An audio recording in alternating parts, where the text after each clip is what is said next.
प्रिय विद्यार्थियों, आज की कक्षा में हम व्याकरण के टॉपिक समास का अध्ययन करेंगे। तो समास शब्द, सबसे पहले हम जानेंगे समास शब्द के बारे में कि समास शब्द कैसे बना, इसमें कौन सी धातु है, कौन सा प्रत्यय है। तो समास शब्द सम उपसर्ग अशु धातु और घ्य प्रत्यय के मेल से बना है। यानी समास शब्द में सम उपसर्ग है, अशु धातु है और घ्य प्रत्यय है। सम अशु धातु में उ की इत संज्ञा हो जाती है, अनुस्वार युक्त जो उ है उसका लोप हो जाता है, इत संज्ञा हो जाती है। और घ्य प्रत्यय में य की इत संज्ञा के बाद और घ की इत संज्ञा के बाद अ शेष रहता है। सम, अस और अ। यहाँ पर सम के साथ आस जुड़ा तो समस हो गया। फिर एक सूत्र लगता है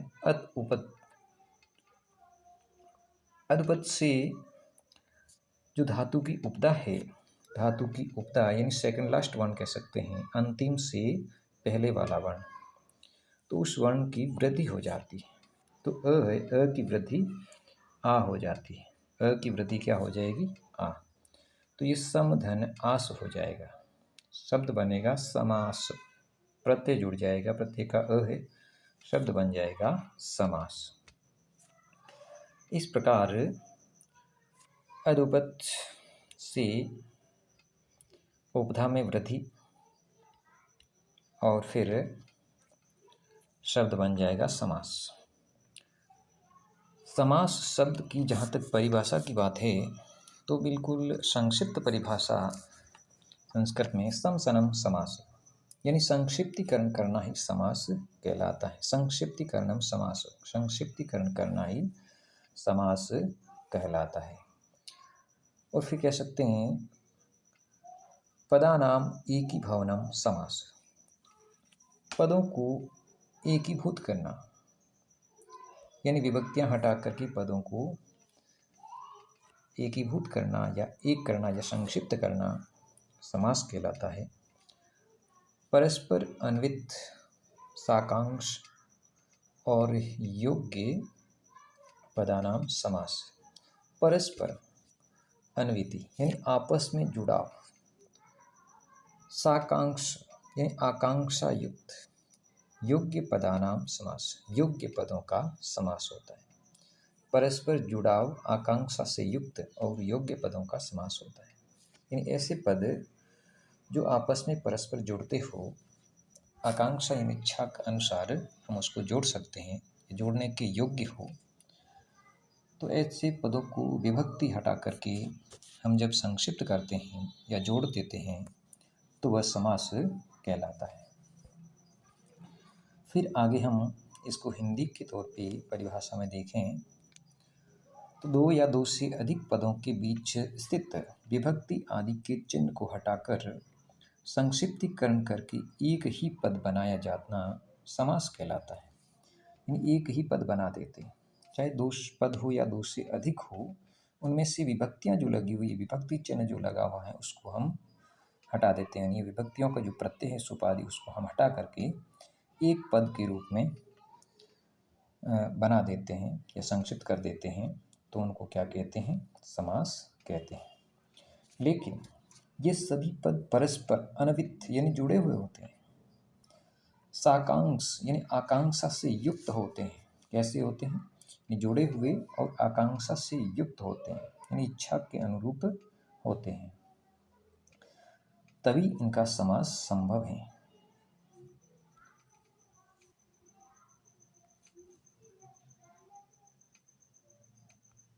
तथा योग्यता से युक्त होने चाहिए, यानी उसमें एक दूसरे के साथ जुड़ने की और अर्थ रखने की योग्यता भी होनी चाहिए। इस तरह स्पष्ट है कि इन तीनों गुणों से युक्त पदों को संक्षिप्त करके एक पद बनाना क्या कहलाता है? समास कहलाता है। विग्रह यानी समास में जो विग्रह होता है वो भी दो प्रकार से होता है। समास में विग्रह एक तो होता है लौकिक विग्रह और एक होता है अलौकिक विग्रह। इन विग्रह कितने प्रकार के होते हैं? विग्रह है वो भी दो प्रकार के होते हैं। एक तो होता है लौकिक विग्रह, यानी जो हम सामान्य तौर पे सब लोग इसका अध्ययन करते हैं, जिसको लौकिक विग्रह कहते हैं। ये लौकिक विग्रह, लौकिक विग्रह का मतलब है लोक में प्रचलित विग्रह। लौकिक विग्रह का मतलब क्या है? लोक अर्थात संसार में जो हम लोग पढ़ते हैं, अधिकतर जिसका लोगों के बीच में प्रचलन है, तो उससे क्या कहते हैं? लौकिक विग्रह। यानी दैनिक व्यवहार में प्रयुक्त विग्रह को क्या कहते हैं? लौकिक विग्रह कहते हैं। यथा यथा कहते जैसे राजपुरुष, राज्ञः पुरुषः, यानी राजा का आदमी। राज्ञः, राजन शब्द की षष्ठी का एक वचन है। पुरुष है, पुरुष शब्द की प्रथमा का एक वचन है। यानी यहाँ पर प्रत्यय जुड़े हुए, प्रत्यय जुड़ करके पद बने हुए। चोर भयम, यानी चौरात भयम, चौरात पंचमी एक वचन है और भयम प्रथमा और क्या एक वचन कह सकते हैं।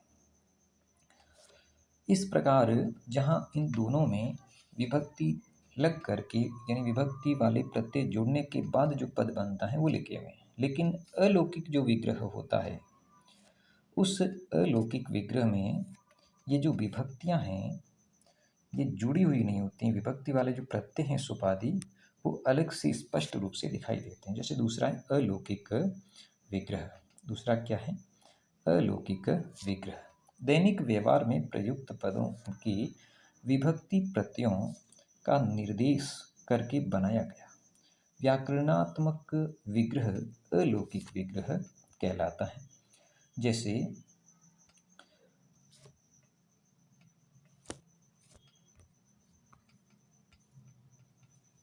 अलौकिक विग्रह कहलाता है, अर्थात जो पद जिस विभक्ति एवं वचन का है, उस पद के साथ विभक्ति एवं वचन के अनुसार स्व आदि यानी सुप आदि जो प्रत्यय आते हैं, सु आदि जो प्रत्ययों का निर्देश करना अलौकिक विग्रह कहलाते हैं। प्रत्यय हैं वो भी अलग से हमें दिखाई देंगे, जुड़े हुए नहीं, अलग से स्पष्ट रूप से दिखाई देंगे। जैसे राजपुरुष, जैसे शब्द आ गया राजपुरुष, तो यहाँ दिखाई दे रहा है राजन गस पुरुष सु, यानी षष्ठी का एक वचन है प्रत्यय। सुप प्रत्यय में षष्ठी एक वचन में गस, और सुप प्रथमा एक वचन है। फिर गसी ये पंचमी एक वचन है। ये सु प्रथमा एक वचन है। इस प्रकार से यहाँ पर जो प्रत्यय हैं उनको अलग से स्पष्ट रूप से निर्देशित किया जाता है, दिखाया जाता है। इसीलिए इसको कहते हैं अलौकिक विग्रह। यानी हम इस अलौकिक विग्रह का प्रयोग सामान्यतः न के बराबर करते हैं, अर्थात नहीं करते हैं। हमें परीक्षा में जब भी पूछा जाता है तो अलौकिक विग्रह के विषय में नहीं पूछा जाता है।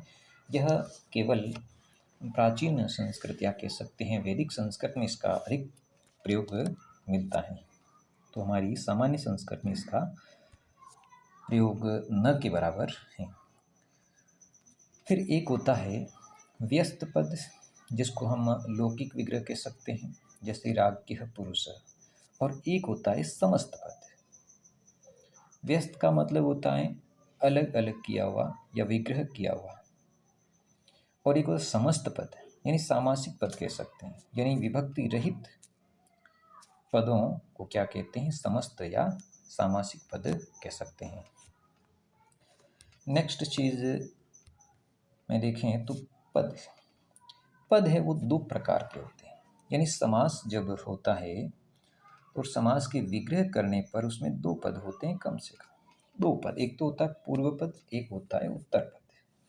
तो पूर्व पद, पहले पूर्व पद यानी समास कार्य करने के बाद पहले लिखा जाने वाला समास, यानी जब हम पदों को मिला लेते हैं, विभक्ति हटा करके पदों को जोड़ लेते हैं, तो जोड़ने के बाद जो पहले पद दिखाई देता है उस पद को हम पूर्व पद कहते हैं। बाद पहले लिखा जाता, अर्थात समास करने के बाद जो पहले लिखा जाता है उस पहले लिखे जाने वाले पद को पूर्व पद कहते हैं।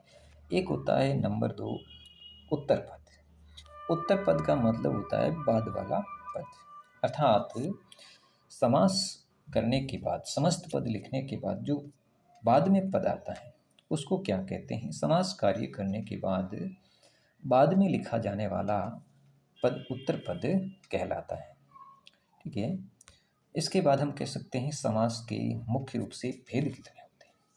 समास के भेद, समास के प्रसंग में पूर्व पद या उत्तर पद की प्रधानता के आधार पर समास के 5 भेद किए गए। कुल मिलाकर पद की प्रधानता के आधार पर तो हम 4 करेंगे, लेकिन पूर्व पद की प्रधानता या उत्तर पद की प्रधानता और उसको सभी को मान लें, क्योंकि एक केवल समास है, उसमें कोई विशेष पद की प्रधानता नहीं मानी जाती, उसको भी साथ जोड़ने के बाद समास के कुल 5 भेद होते हैं। पद की प्रधानता के आधार पर तो हम 4 ही कह सकते हैं, लेकिन समास के कुल 5 भेद किए गए हैं।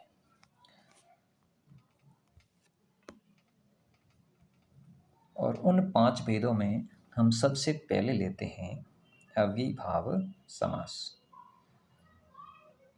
तो अविभाव समास काफ़ी लंबा चलने वाला है, तो इसके विषय में हम परिभाषा आज कर लेते हैं और उदाहरण कल प्रयोग।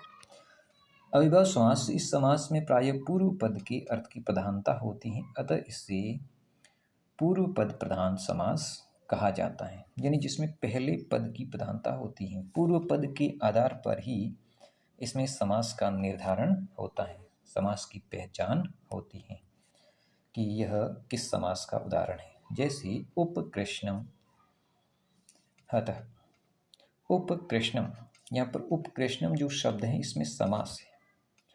उपकृष्णम का अर्थ होता है कृष्ण के पास। जो उपपद है ये पूर्व पद है और कृष्ण पद है ये उत्तर पद है। पूर्व पद और उत्तर पद। कृष्ण के पास वाला मारा गया, मारा गया अलग चीज है, ये कृष्ण के पास वाला, यानी यहाँ कृष्ण का अर्थ प्रधान नहीं होकर समीप का अर्थ प्रधान होता है। समीप यानी पास, उप का अर्थ है पास या समीप, समीप का अर्थ है उनकी प्रधानता है। अतः यह समास कैसा समास कहलाएगा? यह समास अविभाव समास कहलाएगा।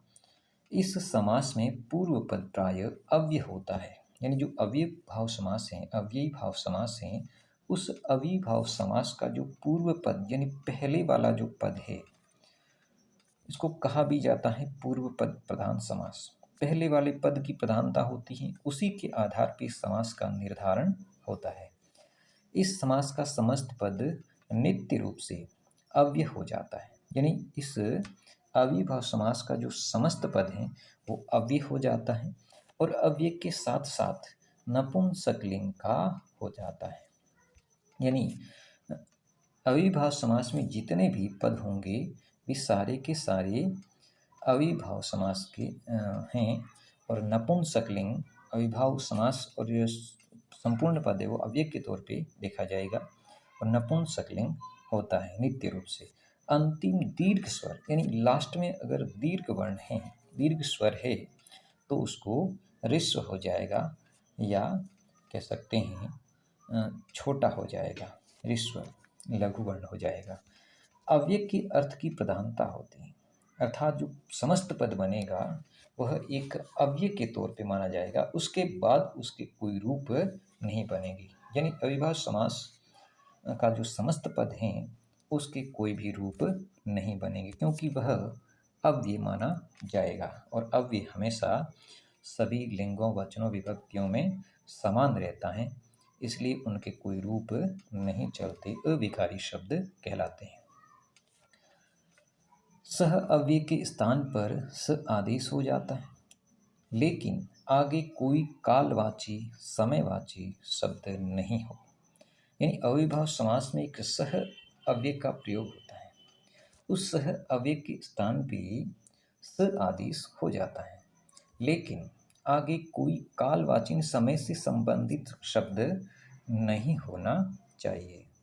अविभावश्च, अविभावश्च का मतलब है अविभाव समास में निष्पन्न, यानी जो अविभाव समास है उस अविभाव समास में जो समस्त पद हैं समास में निष्पन्न, समास किया गया पद अव्यय हो जाता है, अर्थात उसके कोई रूप नहीं चलते। ये जो सूत्र हैं अविभावश्च, यानी अविभाव समास में समस्त पद हो जाने के बाद, यानी पदों का जो विग्रह है, विग्रह से समस्त पद बना लिए जाएं, तो समस्त पद बनाने के बाद वह एक अव्यय पद माना जाता है। ये मैंने पहले भी बताया था, उसके कोई रूप नहीं चलते।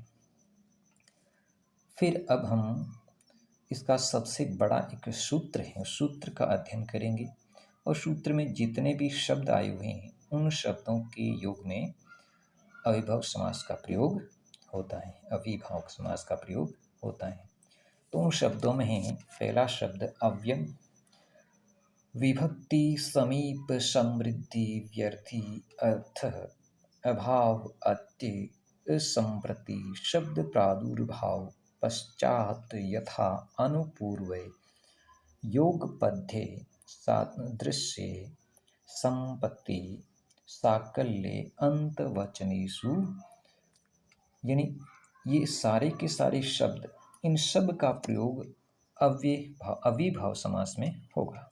यानी विभक्ति, समीप आदि अर्थों में अव्यय पद का समास किसी भी समर्थ पद के साथ, यानी समर्थक सार्थक पद हो, अर्थयुक्त हो, समर्थ हो, सक्षम पद हो, तो उसका इन अर्थों में, इन पदों के अर्थों में, यानी विभक्ति, समीप आदि अर्थों में अव्यय पद का समास हो जाता है।